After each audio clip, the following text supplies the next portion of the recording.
ನಮಸ್ಕಾರ, ಎಲ್ಲರೂ ಹೇಗಿದ್ದೀರಾ? ನಾನು ತುಂಬಾ ಚೆನ್ನಾಗಿದ್ದೀನಿ. ನೀವೆಲ್ಲ ಹೇಗಿದ್ದೀರಾ? ಇವತ್ತೇನು ತುಂಬ ದಿನದಿಂದ ವಿಡಿಯೋ ಹಾಕೋಕ್ಕಾಗಿಲ್ಲ, ಸ್ವಲ್ಪ ಹುಷಾರಿರಲಿಲ್ಲ. ಅದಲ್ಲದೆ ಹೊರಗಡೆನೂ ಬೇರೆ ಕೆಲಸ ಇತ್ತು, ಹಾಗಾಗಿ ವಿಡಿಯೋ ಹಾಕೋಕ್ಕಾಗಿಲ್ಲ. ಒಂದು ವಾರನೇ ಆಗೋಯ್ತು ನಾನು ವಿಡಿಯೋ ಹಾಕಿ.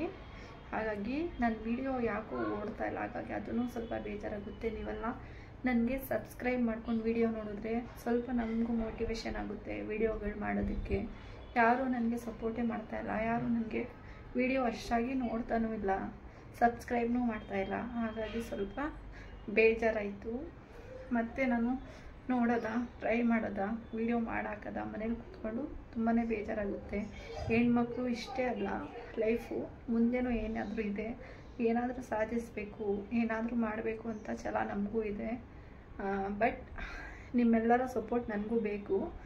ಅದು ನಾನು ಒಬ್ಬಳಿಂದ ಆಗಲ್ಲ. ನೀವೆಲ್ಲ ನನಗೆ ಸಪೋರ್ಟ್ ಮಾಡಿದ್ರೆ ನಾನು ಹೆಚ್ಚು ವಿಡಿಯೋಗಳು ಮಾಡೋಕ್ಕಾಗುತ್ತೆ. ಮತ್ತು ಇವತ್ತು ಬಿರಿಯಾನಿ ಮಾಡೋದು ಅಂದ್ಕೊಂಡಿದ್ದೀನಿ. ಸ್ಪೆಷಲ್ ಬಿರಿಯಾನಿ ತುಂಬಾ ಚೆನ್ನಾಗಿರುತ್ತೆ, ಟೇಸ್ಟಾಗಿರುತ್ತೆ. ದಮ್ ಬಿರಿಯಾನಿ ಈ ಥರ ಮಾಡಿದ್ರೆ ತುಂಬಾ ರುಚಿಯಾಗಿರುತ್ತೆ. ಹಾಗಾಗಿ ನಿಮಗೂ ಕೂಡ ಹೇಳ್ಕೊಡೋದ ಅಂದ್ಕೊಂಡು ನಾನು ಎಲ್ಲನೂ ಇದು ಮಾಡ್ತಾಯಿದ್ದೆ. ಬನ್ನಿ ನಿಮಗೂ ಕೂಡ ಹೇಗೆ ಅಂತ ಹೇಳ್ಕೊಡ್ತೀನಿ. ನಾನು ಹೇಳ್ಕೊಟ್ಟ ರೀತಿಯಲ್ಲೇ ಮಾಡಿ, ಆವಾಗ ತುಂಬ ಚೆನ್ನಾಗಿ ಬರುತ್ತೆ. ಮತ್ತು ಬನ್ನಿ ಹೇಳ್ಕೊಡ್ತೀನಿ ಹೇಗೆ ಬಿರಿಯಾನಿಗೆ ಎಲ್ಲ ಥರ ಜೋಡಿಸ್ಕೊಂಡಿದ್ದೀನಿ. ಯಾಕೆಂದರೆ ನಿಮಗೆ ಗೊತ್ತಾಗಲಿ ಅಂತ ಫಸ್ಟ್ ಎಲ್ಲನೂ ಜೋಡಿಸ್ಕೊಂಡಿದ್ದೀನಿ. ಅದನ್ನು ಫಸ್ಟ್ ನಿಮಗೆ ತೋರಿಸ್ತೀನಿ. ಬನ್ನಿ, ಇದು ದಮ್ ಬಿರಿಯಾನಿ. ಅದಕ್ಕೋಸ್ಕರ ಚಕ್ಕೆ, ಲವಂಗ, ಏಲಕ್ಕಿ ಇಷ್ಟೇ, ನಾನು ಬೇರೆ ಜಾಸ್ತಿ ಉಪಯೋಗಿಸಲ್ಲ. ಟೊಮೊಟೊ, ಈರುಳ್ಳಿ, ಹಸಿಮೆಣಸಿನ್ಕಾಯಿ, ಕೊತ್ತಂಬರಿ ಸೊಪ್ಪು, ಪುದೀನ ಸೊಪ್ಪು ಎಲ್ಲ ಒಂದೊಂದು ಇಡಿ, ಒಂದು ಕೈಯಲ್ಲಿ ಒಂದಿಡಿ. ಪುದೀನೂ ಕೂಡ ಒಂದು ಕೈಯಲ್ಲಿ ಒಂದಿಡಿ ಅಷ್ಟೇನಾ. ಇದು ದಪ್ಪಕ್ಕಿರೋದು ಒಂದು 4-5 ಈರುಳ್ಳಿ. ಟೊಮೊಟೊನೂ ಅಷ್ಟೇ ದಪ್ಪಕ್ಕಿರೋದು ಒಂದು 4 ಸಾಕು, 4 ಟೊಮೊಟೊ ಸರಿನಾ. ಶುಂಠಿ ಬೆಳ್ಳುಳ್ಳಿ ಪೇಸ್ಟು ಯಾವಾಗಲೂ ನಾವು ಫ್ರೆಶ್ ಆಗಿ ರುಬ್ಕೋಬೇಕು. ನೋಡಿ, ಈ ಸ್ಪೂನಿಂದ ಒಂದು 5 ಸ್ಪೂನು ಶುಂಠಿ ಬೆಳ್ಳುಳ್ಳಿ ಪೇಸ್ಟ್ ಬೇಕಾಗುತ್ತೆ ಇದಕ್ಕೆ. ಯಾಕಂದರೆ ನಿಮಗೆ ಅಳತೆ ಗೊತ್ತಾಗಲಿ ಅಂತ ಹೇಳ್ತಾ ಇದ್ದೀನಿ. ಇದರಿಂದ ಒಂದು 5 ಸ್ಪೂನ್ ಬೇಕಾಗುತ್ತೆ. ಮತ್ತು ನಿಂಬೆಹಣ್ಣು, ಚಿಕನ್ನು ಇಷ್ಟಿದ್ರೆ ದಮ್. ಚಿಕನ್ನ ಕ್ಲೀನಾಗಿ ವಾಶ್ ಮಾಡಿ ಇಟ್ಟಿದ್ದೀನಿ. ನೋಡಿ, ತುಂಬ ಚೆನ್ನಾಗಿ ಕ್ಲೀನಾಗಿ ತೊಳೆದಿಟ್ಕೋಬೇಕು. 1 kgಗೆ ಒಂದು 150 ಗ್ರಾಮ್ ಅಷ್ಟು ಎಣ್ಣೆ ಹಾಕಬೇಕಾಗುತ್ತೆ.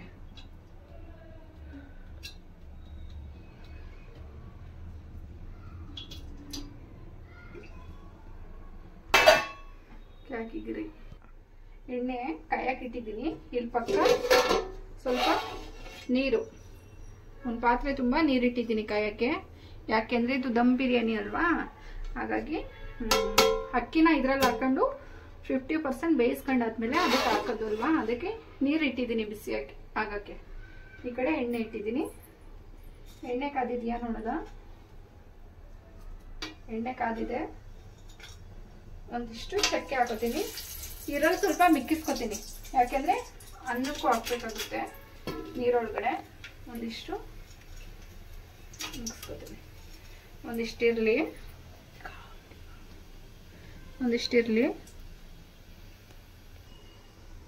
ಈರುಳ್ಳಿ ಹಾಕ್ತಾ ಇದ್ದೀನಿ.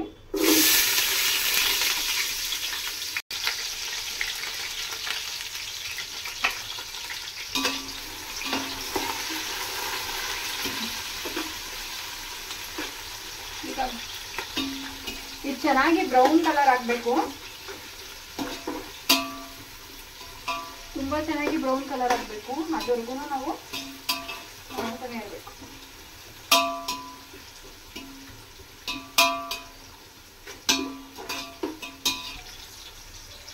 ಈರುಳ್ಳಿ ಬ್ರೌನ್ ಕಲರ್ ಆಗೋವರೆಗೂ ಫ್ರೈ ಮಾಡಲೇಬೇಕು. ಈರುಳ್ಳಿ ಎಷ್ಟು ಚೆನ್ನಾಗಿ ಫ್ರೈ ಮಾಡ್ತೀರಾ ನೀವು, ಅಷ್ಟು ಚೆನ್ನಾಗಿ ಬಿರಿಯಾನಿ ಆಗುತ್ತೆ.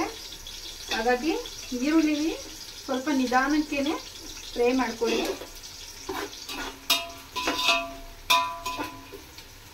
ನೋಡಿ, ಇಷ್ಟು ಬ್ರೌನ್ ಕಲರ್ ಆಗಬೇಕು. ಇವಾಗ ಶುಂಠಿ ಬೆಳ್ಳುಳ್ಳಿ ಪೇಸ್ಟ್. ಇದರಲ್ಲಿ 5 ಸ್ಪೂನ್ ಶುಂಠಿ ಬೆಳ್ಳುಳ್ಳಿ ಪೇಸ್ಟು,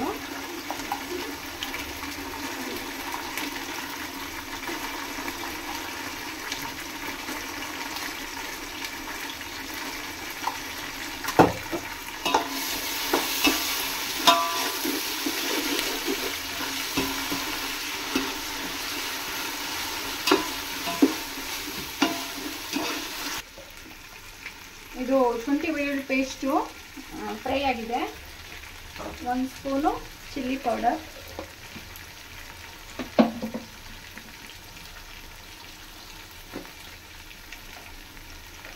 ಒಂದು ಅರ್ಧ ಸ್ಪೂನಷ್ಟು ಅರಿಶಿನ ಪುಡಿ. ಇದು ಎಣ್ಣೆನ ಚೆನ್ನಾಗಿ ಫ್ರೈ ಆಗಬೇಕು, ಅವಾಗ ಕಲರ್ ಚೆನ್ನಾಗಿ ಬರುತ್ತೆ.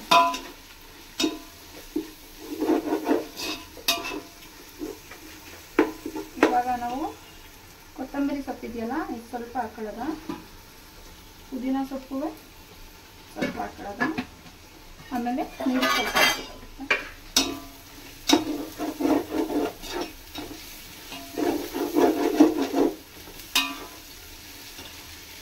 ಹಾಕೊಳ್ಳೋದ.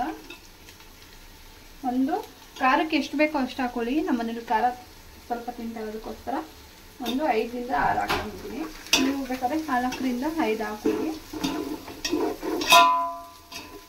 ಇವಾಗ ನಾವು ಟೊಮೊಟೊ ಇದೆಯಲ್ಲ, ಟೊಮೊಟೊ ಹಾಕೊಳ್ಳೋದ. ಚೆನ್ನಾಗಿ ಫ್ರೈ ಆಗಬೇಕು. ಇವಾಗ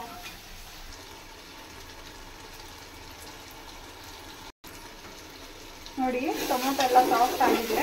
ಈ ಥರ ಎಣ್ಣೆ ಬಿಡಬೇಕು. ಆವಾಗ ನಾವು ಚಿಕನ್ ಹಾಕೊಳ್ಳೋದ. ಎಲ್ಲ ಕ್ಲೀನಾಗಿ ಸಾಫ್ಟ್ ಆಗಬೇಕು, ಚೆನ್ನಾಗಿ ಫ್ರೈ ಆಗಬೇಕು ಎಲ್ಲ ಕೂಡ. ಇವಾಗ ಆಲ್ಮೋಸ್ಟ್ ಅರ್ಧ ಫ್ರೈ ಆಗಿದೆ. ಇವಾಗ ನಾವು ಚಿಕನ್ ಹಾಕೊಳ್ಳೋದ.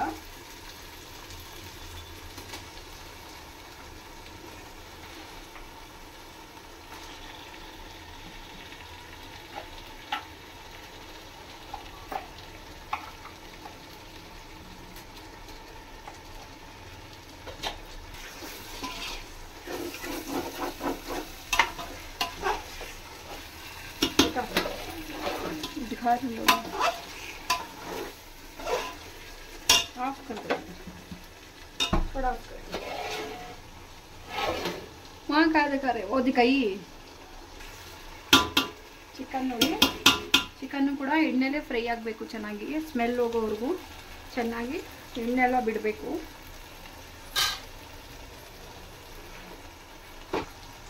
ಉಪ್ಪು ಹಾಕೊಳ್ಳೋದ ಎಷ್ಟು ಬೇಕು ಅಷ್ಟು. ಈ ಗ್ರೇವಿಗೆ ಎಷ್ಟು ಬೇಕು ಅಷ್ಟು ರುಚಿಗೆ ತಕ್ಕಷ್ಟು ಹಾಕೊಳ್ಳಿ, ಯಾಕಂದರೆ ರೈಸ್ಗೂ ಬೇರೆ ಹಾಕ್ತೀವಿ ನಾವು. ಅದಕ್ಕೋಸ್ಕರ ಇಷ್ಟು ಗ್ರೇವಿ ಎಷ್ಟೈತೆ ಇದಕ್ಕೆ ಮಾತ್ರ ಉಪ್ಪು ಹಾಕೊಳ್ಳಿ. ನೋಡ್ಕೊಂಡು ಹಾಕೋಬೋದು. ಅವಾಗವಾಗ ಕೈ ಆಡಿಸ್ತಾ ಇರಬೇಕು, ಯಾಕಂದರೆ ತಳ ಹಿಡಿಯುತ್ತೆ. ಅದಲ್ಲದೆ ಪಾತ್ರೆನ ತುಂಬ ಗಟ್ಟಿ ಇರೋ ಪಾತ್ರೆ, ಬಿರಿಯಾನಿ ಪಾಟೆ ತಗೋಬೇಕಾಗುತ್ತೆ, ಇಲ್ಲಾಂದ್ರೆ ತಳ ಹಿಡಿಯುತ್ತೆ, ಬಿರಿಯಾನಿ ಚೆನ್ನಾಗಾಗಲ್ಲ. 2 ನಿಂಬೆಹಣ್ಣು ತಗೊಂಡಿದ್ದೀನಿ, ತುಂಬ ಚಿಕ್ಕ ಚಿಕ್ಕದು, ಅದನ್ನು ಕೂಡ ಹಾಕ್ತಾ ಇದ್ದೀನಿ.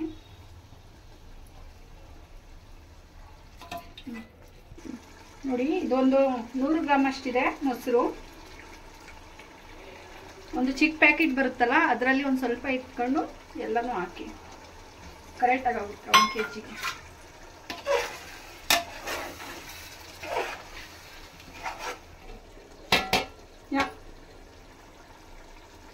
ಸ್ವಲ್ಪ ಚೆನ್ನಾಗಿ ನೀರೇನು ಹಾಕೋದು ಬೇಡ, ಅದೇ ನೀರು ಬಿಡುತ್ತೆ ಚಿಕನಲ್ಲಿ.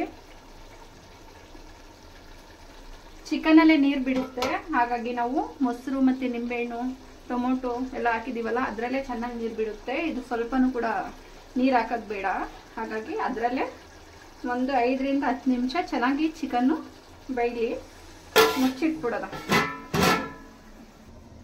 ತಂದೂರಿ ಚಿಕನ್ ಮಾಡೋದಕ್ಕೆ ಒಂದು ಅರ್ಧ ಸ್ಪೂನು ಶುಂಠಿ ಬೆಳ್ಳುಳ್ಳಿ ಪೇಸ್ಟು,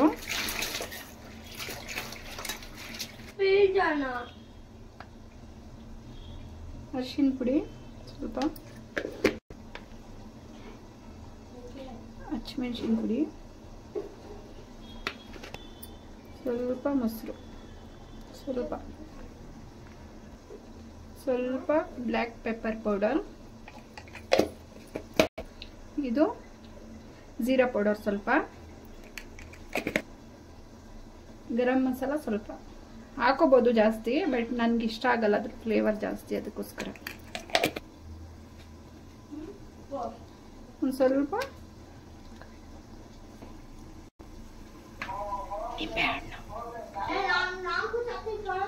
ಇದನ್ನ ಚೆನ್ನಾಗಿ ಮಿಕ್ಸ್ ಮಾಡ್ಕೊಂಡು ಇಟ್ಕೊಳ್ಳೋದು.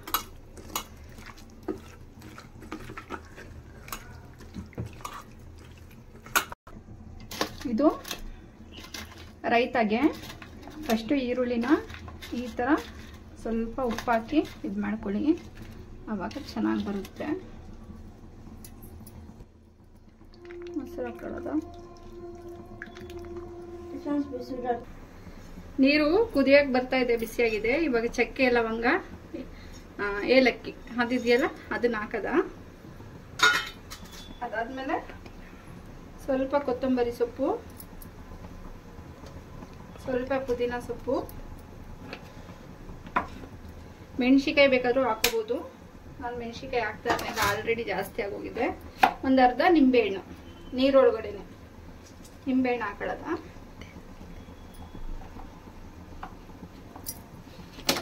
ಸ್ವಲ್ಪ ಎಣ್ಣೆ, ಒಂದು ಸ್ಪೂನ್ ಅಷ್ಟು ಎಣ್ಣೆ ಹಾಕೊಳ್ಳೋದ, ಏಕೆಂದ್ರೆ ಅನ್ನ ಬಿಡಿ ಬಿಡಿಯಾಗಿ ಬರಲಿ ಅಂತ. ಇವಾಗ 1 kg ಅಕ್ಕಿ ಹಾಕೋತಾ ಇದ್ದೀನಿ. ಅಕ್ಕಿ ಮಾತ್ರ ತುಂಬ ಚೆನ್ನಾಗಿರೋದು ಬಿರಿಯಾನಿ ರೈಸೇ ತಗೋಬೇಕು, ಹಾಗಾದರೆ ಬಿರಿಯಾನಿ ಚೆನ್ನಾಗಿ ಬರುತ್ತೆ. ಬುಲೆಟ್ ರೈಸ್ ತಗೋಬೇಕು, ಇಲ್ಲಾಂದರೆ ಬಾಸುಮತಿ ರೈಸ್ ತಗೋಬೇಕು, ಇಲ್ಲಾಂದರೆ ಜೀರಾ ರೈಸ್ ಅಂತ ಬರುತ್ತೆ, ಅದು ತಗೋಬೇಕು. ಅದರಲ್ಲೇ ಬಿರಿಯಾನಿ ಚೆನ್ನಾಗಾಗೋದು. ಉಪ್ಪು ಇದು ಸ್ವಲ್ಪ ಜಾಸ್ತಿ ಆದರೂ ಪರವಾಗಿಲ್ಲ, ನೀರೆಲ್ಲ ಕೆಳಗಡೆ ಬಸಿತೀವಲ್ವಾ, ಹಾಗಾಗಿ.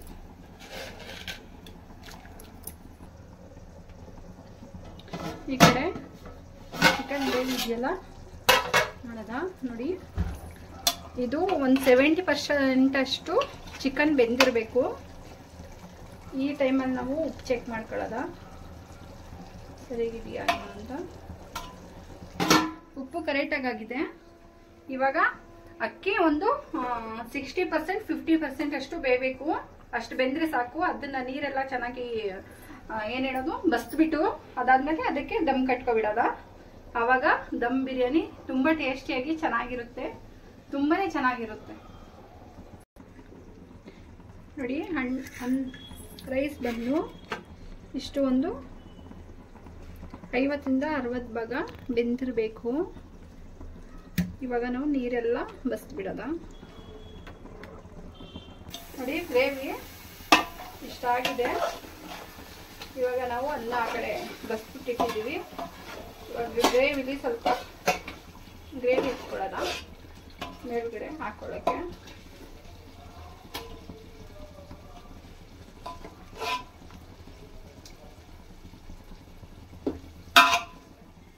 ನೋಡಿ ಈಗ ಎಲ್ಲ ನೀರು ಬಸ್ತಿದ್ದೀನಿ. ಇವಾಗ ನಾವು ರೈಸ್ನ ಅರ್ಧ ರೈಸ್ನ ಇದಕ್ಕೆ ಹಾಕೊಳ್ಳೋದ.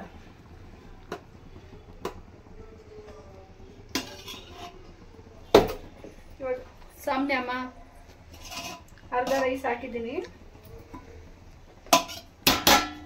ಇವಾಗ ಎತ್ತಿಟ್ಕೊಂಡಿದ್ವಲ್ಲ ಗ್ರೇವಿ, ಅದನ್ನು ಕೂಡ ಮೇಲೆ ಹಾಕೊಳ್ಳೋದು.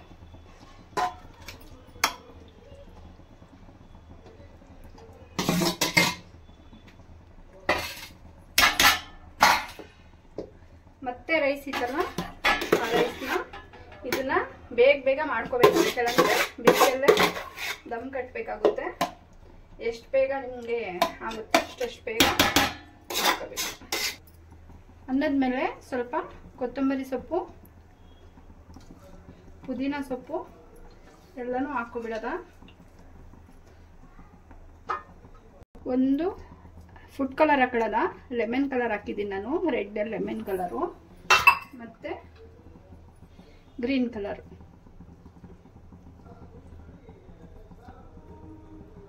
ಹಾಕೊಂಡಿದ್ದೀನಿ. ಕಟ್ಟಬೇಕಾಗುತ್ತೆ.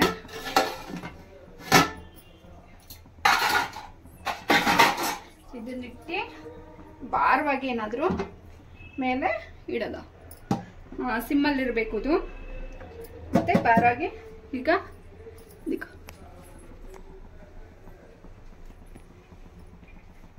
15 ನಿಮಿಷ ಚಿಕನ್ ಬಿರಿಯಾನಿ ಅಲ್ವಾ, ಚಿಕನ್ ಬಿರಿಯಾನಿ ಆಗಿದ್ರೆ 15 ನಿಮಿಷ ಸಿಮ್ಮಲ್ಲೇ ದಮ್ ಕಟ್ಟಬೇಕಾಗುತ್ತೆ. ಮಟನ್ ಬಿರಿಯಾನಿ ಆದರೆ ಒಂದು 20 ನಿಮಿಷ ಆದರೂ ಬೇಕಾಗುತ್ತೆ. ಹಾಗಾಗಿ 20 ನಿಮಿಷ ಬೇಕು ಮಟನ್ ಬಿರಿಯಾನಿ. ಇದು ಚಿಕನ್ ಬಿರಿಯಾನಿ ಆಗಿರೋದ್ರಿಂದ 15 ನಿಮಿಷ ಟೈಮ್ ನೋಡ್ಕೊಳ್ಳಿ. ಕರೆಕ್ಟಾಗಿ 15 ನಿಮಿಷಕ್ಕೆ ದಮ್ ಆಗಿರುತ್ತೆ. ಆವಾಗ ನೋಡಿಕೊಂಡು ದಮ್ ಆಗಿದೆಯಾ ಇಲ್ವಾ ನೋಡಿಕೊಂಡು ಇಳಿಸಿದ್ರೆ ಸಾಕು. ತವ ಇಟ್ಟು ಚಿಕನ್ ತಂದೂರಿ ಸಿಂಪಲ್ ಆಗಿ ಮನೇಲಿ ಹೇಗೆ ಮಾಡ್ಕೊಳ್ಳೋದು ಸಿಂಪಲ್ ರೀತಿಲಿ ಅನ್ಕೊಂಡು ಹೇಳ್ತೀನಿ. ಎಣ್ಣೆ ಹಾಕೊಳ್ಳೋದ,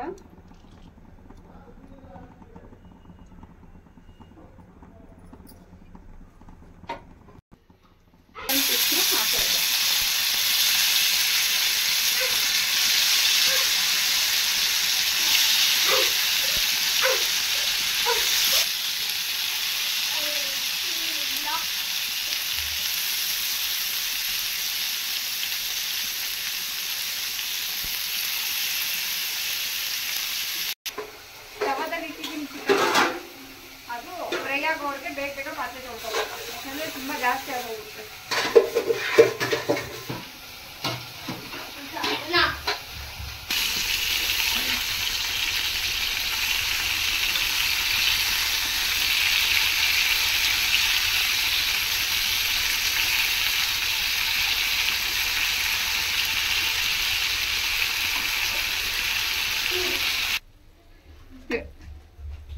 ಚಿಕನ್ ನೋಡಿ ಅರ್ಧ ಮುಕ್ಕಾಲು ಭಾಗ ಬೆಂದಿರಬೇಕು.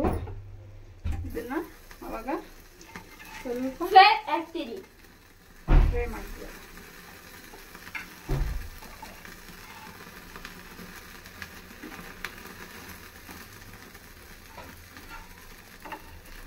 ಕಟ್ಕರಿ ನೋಡಿ ಇಷ್ಟು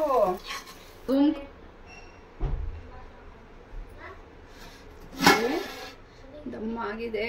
ಬಿಸಿ ಬಿಸಿ ಬಿರಿಯಾನಿ, ಬಿಸಿ ಬಿಸಿ ದಮ್ ಬಿರಿಯಾನಿ ಎಷ್ಟು ಚೆನ್ನಾಗಿ ದಮ್ ಆಗಿದೆ ನೋಡಿ. ವಾವ್, ನೋಡಿ ಉದುದ್ರಾಗಿದೆ. ಚಿಕನ್ ಎಲ್ಲ ನೋಡಿ ಸಾಫ್ಟ್ ಆಗಿದೆ. ಕೆಳಗಡೆವರೆಗೂ ನಾನು ಇದು ಮಾಡ್ತೀನಿ. ಒಂದು ಸ್ವಲ್ಪನೂ ಅಂದರೆ ಬೆಂಕಿ ಕೆಂಡ ಇರುತ್ತಲ್ಲ ಅದರಲ್ಲಿ ಚೆನ್ನಾಗಿ ಬೇಯಿಸ್ಬೋದು. ಈ ಗ್ಯಾಸಲ್ಲಂತೂ ಪೂರ್ತಿಯಾಗಿ ಬೇಯಲ್ಲ. ಅದಕ್ಕೆ ಫಸ್ಟ್ ನಾವು ತವಾದಲ್ಲಿ ಫ್ರೈ ಮಾಡಿಕೊಂಡು ಆಮೇಲೆ ನಾವು ಈ ಥರ ಬೇಯಿಸ್ಕೊಡೋದು.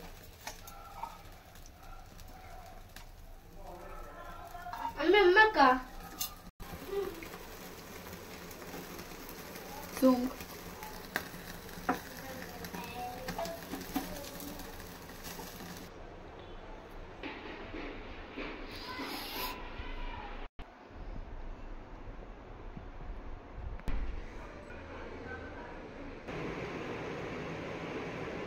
ಹೇಗಿದೆ ಶಫಿಯಾ? ತಿಂದಿಡು.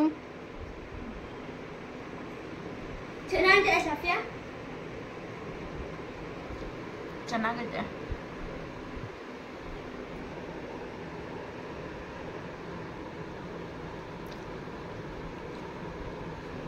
ಉಪ್ಪೆಲ್ಲ ಕರೆಕ್ಟ್ ಆಗಿದೆಯಾ? ಹಾಂ.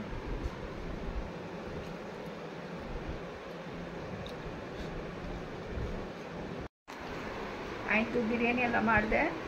ತುಂಬಾ ಟೇಸ್ಟಿಯಾಗಿ ತುಂಬ ಚೆನ್ನಾಗಿ ಬಂದಿದೆ ದಮ್ ಬಿರಿಯಾನಿ. ಉದುದ್ರಾಗಿದೆ. ಚಿಕನ್ನು ಮತ್ತು ರೈಸ್ಗೆ ತುಂಬ ಕಾಂಬಿನೇಷನ್ ಆಗಿದೆ. ಮತ್ತು ನಾನು ಇದ್ರ ಕಬಾಬ್ ಮಾಡಿದ್ನಲ್ಲ ತಂದೂರಿ ಚಿಕನ್ನು, ಅದು ಕೂಡ ತುಂಬ ಟೇಸ್ಟಾಗಿ ಬಂದಿದೆ. ಅದನ್ನಂತೂ ಟ್ರೈ ಮಾಡಲೇಬೇಕು ನೀವು, ತುಂಬಾ ಚೆನ್ನಾಗಿದೆ. ನಾವು ಬೆಂಕಿಲಿ ಸುಡೋದ್ರಿಂದ ಎಕ್ಸ್ಟ್ರಾ ಟೇಸ್ಟ್ ಬಂದಿರುತ್ತೆ. ಅದೆಷ್ಟು ಚೆನ್ನಾಗಿರುತ್ತೆ ಅಂದರೆ ಒಂದ್ಸತಿ ಟ್ರೈ ಮಾಡಿ ನೀವು. ಆದರೆ ನಾವು ಸ್ಟೌವಲ್ಲಿ ಇದು ಮಾಡ್ತಾ ಇದ್ದೀವಲ್ವ, ಅದನ್ನು ಏನಾದರೂ ನಿಮ್ಮ ಹತ್ರ ಒಲೆ ಕೆಂಡ ಆ ಥರ ಇದ್ದರೆ ಈ ಥರ ಸ್ವಲ್ಪ ಅರ್ಧ ಫ್ರೈ ಮಾಡಿಬಿಟ್ಟು ಮತ್ತು ಇನ್ನು ಅರ್ಧ ಕೆಂಡದಲ್ಲಿ ಸುಡೋದ್ರಿಂದ ಟೇಸ್ಟ್ ಅಂತೂ ತುಂಬಾ ಚೆನ್ನಾಗಿರುತ್ತೆ. ಒಂದ್ಸತಿ ಟ್ರೈ ಮಾಡಿ. ಊಟ ಮಾಡಬೇಕು ಇವಾಗ. ಊಟ ಮಾಡಿಕೊಂಡು ಮಾಡ್ಕೊಳ್ಳೋದು. ಮತ್ತು ಪ್ಲೀಸ್ ಎಲ್ಲರೂ ಒಳ್ಳೊಳ್ಳೆ ವಿಡಿಯೋ ಹಾಕ್ತೀನಿ. ಯಾವ್ಯಾವ ಥರ ಬಿರಿಯಾನಿ ಬೇಕು, ಯಾವ್ಯಾವ ಥರ ನಾನ್ ವೆಜ್ ರೆಸಿಪಿಗಳು ಬೇಕು, ಮತ್ತು ಯಾವ್ಯಾವ ಥರ ಯಾವ ಕಾಂಬಿನೇಷನ್ನಿ ನಾನ್ ವೆಜ್ ರೆಸಿಪಿ ಸೂಟ್ ಆಗುತ್ತೆ ಆ ಥರ ಎಲ್ಲ ನಾನು ಟ್ರೈ ಮಾಡಿ ನಿಮಗೆ ಹೇಳ್ಕೊಡ್ತೀನಿ ಸರಿನಾ. ಹೇಳ್ತೀನಿ, ನಿಮ್ಮ ಹತ್ರ ಶೇರ್ ಮಾಡ್ಕೋತೀನಿ. ಪ್ಲೀಸ್ ಎಲ್ಲರೂ ಸಬ್ಸ್ಕ್ರೈಬ್ ಮಾಡಿ, ವಿಡಿಯೋ ಸಬ್ಸ್ಕ್ರೈಬ್ ಮಾಡಿ, ಶೇರ್ ಮಾಡಿ, ಕಮೆಂಟ್ ಮಾಡಿ. ಚೆನ್ನಾಗಿಲ್ವೋ ಕಮೆಂಟ್ ಮಾಡಿ ಹೇಳಿ, ಪರವಾಗಿಲ್ಲ. ನಾನು ತಿದ್ಕೊಳ್ಳೋಗಿದ್ರೆ ನಾನು ತಿದ್ಕೋತೀನಿ ಸರಿನಾ. ಏನಾದರೂ ನನ್ನ ಕನ್ನಡದಲ್ಲಿ ಏನಾದರೂ ವ್ಯತ್ಯಾಸ ಇದ್ದರೆ ಅದನ್ನು ಕೂಡ ಹೇಳಿ, ಅದನ್ನು ಕೂಡ ತಿದ್ಕೋತೀನಿ ನಾನು. ನನಗೆ ಎಷ್ಟು ಬರುತ್ತೆ ಅಷ್ಟು ಕೂಡ ಮಾತಾಡ್ತಾ ಇದ್ದೀನಿ. ಏನಾದರೂ ತಪ್ಪಿದರೆ ಪ್ಲೀಸ್ ಕಮೆಂಟ್ ಮೂಲಕ ಹೇಳಿ ನನಗೆ. ಮತ್ತು ಏನು ಅಂದರೆ ಎಲ್ಲರೂ ಪ್ಲೀಸ್ ಸಬ್ಸ್ಕ್ರೈಬ್ ಮಾಡಿಕೊಂಡು ವಿಡಿಯೋ ನೋಡಿ. ಎಲ್ಲ ಥರ ಅಡುಗೆ ಆಗಲಿ ನಾನು ತೋರಿಸ್ತೀನಿ. ಮತ್ತು ನಿಮ್ಗೆ ಯಾವ ಥರ ಎಲ್ಲ ವಿಡಿಯೋ ಬೇಕು ಅದನ್ನು ಕೂಡ ಹೇಳಿ, ಅದನ್ನು ಕೂಡ ನಾನು ವಿಡಿಯೋ ಮಾಡಿ ಹೇಳ್ತೀನಿ ಸರಿನಾ. ಮತ್ತು ಹೋಗಿ ಬರ್ತೀನಿ.